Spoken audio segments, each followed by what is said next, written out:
News 28 मराठीमध्ये आपले स्वागत आहे। आजच्या मोठ्या बातम्यांबद्दल बोलूया। सायलीला सेवा मंडळ वाडा आयोजित दोस्ती चषक अंडरआर्म बॉक्स क्रिकेट स्पर्धेचं आयोजन 6 फेब्रुवारी ते 8 फेब्रुवारी वाडा शहरातील मीनाताई ठाकरे नगर येथे अंडरआर्म क्रिकेट स्पर्धा संपन्न झाल्या। या स्पर्धेचे आयोजन स्वरूप गंधे, निखिल गंधे, घनश्याम पांडे, शुभम गंधे व मीनाताई ठाकरे नगर येथील युवकांच्या सहकार्याने या स्पर्धेचं आयोजन केलं होतं। या क्रिकेट स्पर्धेमध्ये वाडा शहरातील 10 संघ सहभागी झाले होते। वाडा शहरातील क्रिकेटपटूंना आपले कला कौशल्य दाखवण्याची संधी या स्पर्धेच्या माध्यमातून आयोजकांकडून करून देण्यात आली। वाडा शहरातील क्रिकेट प्रेमींनी या स्पर्धेचा आनंद लुटला। शेकडोच्या संख्येने इथे प्रेक्षक उपस्थित होते। तसेच राजकीय पक्षाचे, सामाजिक संघटनांचे कार्यकर्ते, पदाधिकारी यांनी या स्पर्धेला भेट देऊन खेळाडूंचे व आयोजकांचे कौतुक केले। अंतिम सामने 8 फेब्रुवारी रोजी संपन्न झाले। या स्पर्धेचे विजेता साईराज संघाने बाजी मारत प्रथम क्रमांक पटकवत 51,000 रुपये रोख रक्कम व आकर्षक चषक, तसेच द्वितीय पारितोषिक धर्मवीर संघ 25,000 रुपये रोख रक्कम व आकर्षक चषक व तृतीय पारितोषिक रॉयल ब्रदर्स 15,000 रुपये व आकर्षक चषक, चतुर्थ पारितोषिक मोगू 11 या संघाला सुद्धा 15,000 रुपये रोख रक्कम व आकर्षक चषक देऊन गौरविण्यात आले।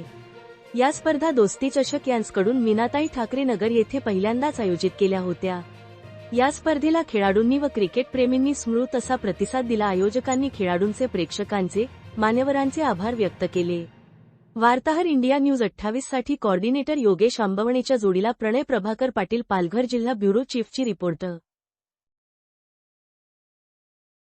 सायलीला सेवा मंडळ दोस्ती चषक 2026चं आयोजन सायलीला सेवा मंडळाच्या वतीने या दोस्तीचं प्रतीक म्हणून स्वरूप गंधे, निखिल गंधे आणि शुभम गंधे आणि त्यांचे सहकारी घनश्याम पांडे अतिशय मेहनत घेऊन हा सामने त्यांनी इथे आयोजित केले होते। आपण पहिल्यांदा आयोजकांकडून त्यांच्या प्रतिक्रिया जाणून घेऊन घ्या। तुम्ही काय सांगाल?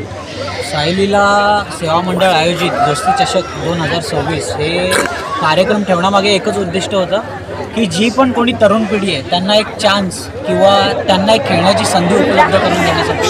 हे ऑब्व्हियसली आमचं म्हणजे पहिलंच वर्ष आहे, पण याच्यानंतरसुद्धा की ज्याही कोणत्या टुर्नामेंट होतील सायलीला सेवा मंडळ आयोजित दोस्ती चषक, तर याहून सुंदर करण्याचा प्रयत्न आयोजकांचा राहील। आणि आयोजक हे फक्त 4 किंवा 5 चेहरे नसतात, त्याच्यामागे अनेक 40-50 चेहरे असतात जे हिडन असतात, ज्यांची मदत खूप असते।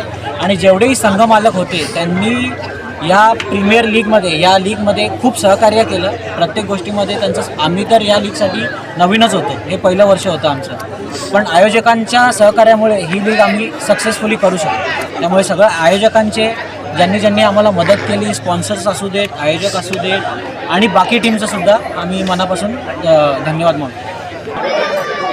आज 3 दिवस या क्रीडा स्पर्धा सुरू होत्या आणि अंतिम सामन्याकरता पोहोचलेले आहेत ते म्हणजे साईराज आणि धर्मवीर एंटरप्राइजेस या 2 टीम अंतिम सामन्याकरता पोहोचलेल्या आहेत। आपण जाणून घेऊया साईराज संघाकडून की तुम्हाला या आयोजनाबद्दल कसं वाटलं? अतिशय सुंदर आयोजन आहे। पहिला वर्ष असलं यांचा, तरी पण पहिला वर्ष मॅच होईल असं वाटत नाही आहे। तुम्ही बघू शकता अतिशय सुंदर आयोजन केलेलं आहे त्यांनी। आणि जरी ते म्हणाले असले का त्यांचे हिडन 40-50 लोक असतात, पण जे ॲक्च्युली ग्राउंडवर मेहनत करतात तेच खरी मेहनत त्यांचीच असते। आणि त्या 5 लोकांनी मिळून एवढं सुंदर आयोजन केलेलं आहे।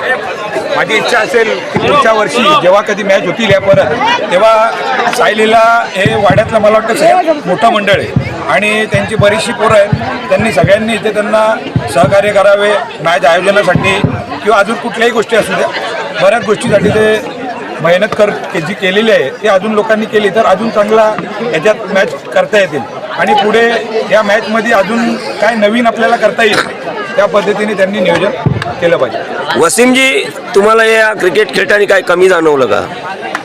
मुलाजी नाही, असं काय जाणवलं नाही मला।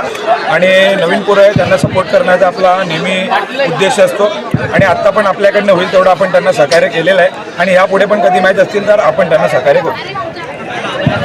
तसेच अंतिम फायनलमध्ये पोचलेले आहेत ते धर्मवीर कंस्ट्रक्शनचे सवंगडी नंदकिशोर रोटे आहेत आपल्यासोबत। काय सांगाल तुम्ही या आयोजनाबद्दल? आणि तुम्ही आज 3 दिवस झाले इथे हे सामने खेळतायत, कसं वाटलं तुम्हाला? सर्वप्रथम साईलीला मंडळाचा खूप आभारी आहे. मी पण साईलीला मंडळाचा खूप आभारी आहे. मी स्वतः साईलीला मंडळाचा सदस्य आहे. मंडळाकडनं अनेक चांगले उपक्रम दरवर्षी होत असतात. त्यामध्ये गणपती उत्सव असेल, अनेक सांस्कृतिक कार्यक्रम असेल, आरोग्य शिबिर असेल. मंडळ हा पालघर जिल्ह्यामध्ये नाही तर ठाणे जिल्हा, पालघर जिल्हा दोन्ही जिल्ह्यामध्ये मंडळाचं खूप मोठं नाव आहे. मंडळाकडनं अनेक कार्यक्रम उपक्रम राबवले जातात. त्याप्रमाणे ह्या टुर्नामेंट ज्या मंडळाने ठेवलेल्या आहेत त्याच्यामध्ये अनेक जणांचं खूप मोलाचं कार्य आहे. मंडळाचे सदस्य आहेत, मंडळाचे मोठे पदाधिकारी आहेत आणि अतिशय सुंदर टुर्नामेंट ही झालेली आहे.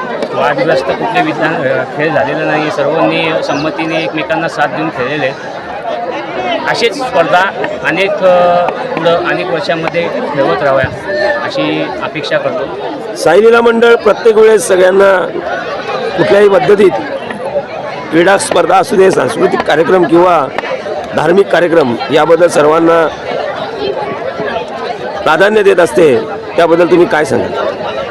पण सांगायला काय पाहिजेच नाही. पूर्ण जिल्ह्याला माहिती आहे का साईलीला मंडळ हे कोणत्या प्रकारे कार्यक्रम राबवत असतो.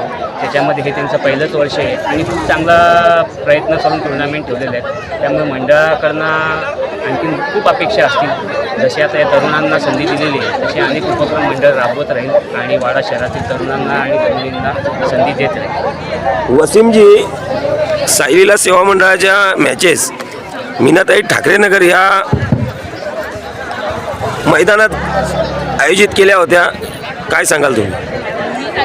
मैदान अगोदर जर तुम्ही बघितलं असते तर बॉक्स क्रिकेट मॅच ठेवण्यासारखं ते मैदान नव्हतं. म्हणजे त्याच्यात बरीचशी मेहनत त्या पोरांनी केलेली आहे आणि अतिशय सुंदर असं मैदान बनवलेलं आहे. आता तुम्ही त्याची ती चारी साईडनी कॅमेरा फिरून ती दाखवलेसुद्धा आणि आता तुम्हीसुद्धा बघू शकता की अतिशय सुंदर, म्हणजे इथे एकदम जे चांगल्या मॅच होऊ शकतात असं ते मैदान त्यांनी बनवलेलं आहे. तुम्ही माजी नगरसेवक आहात.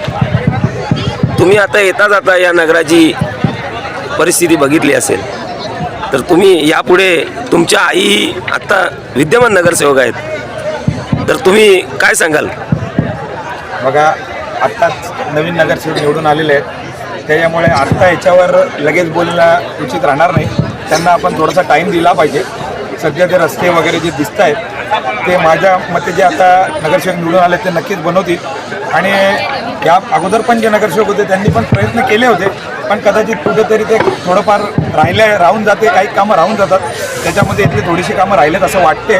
पण आत्ता ज्या नवीन नगरसेविका आहेत, मला वाटतं नगरसेविका ज्या निवडून आल्या आहेत ते याच्यापुढे त्याच्यासाठी चांगले प्रयत्न करतील आणि लवकरच इथली परिस्थिती बदलेल. धन्यवाद. तुम्हाला पुढील तुमच्या वाटचालीसाठी इंडिया न्यूज 28 कडून हार्दिक शुभेच्छा देतो आणि थांबतो.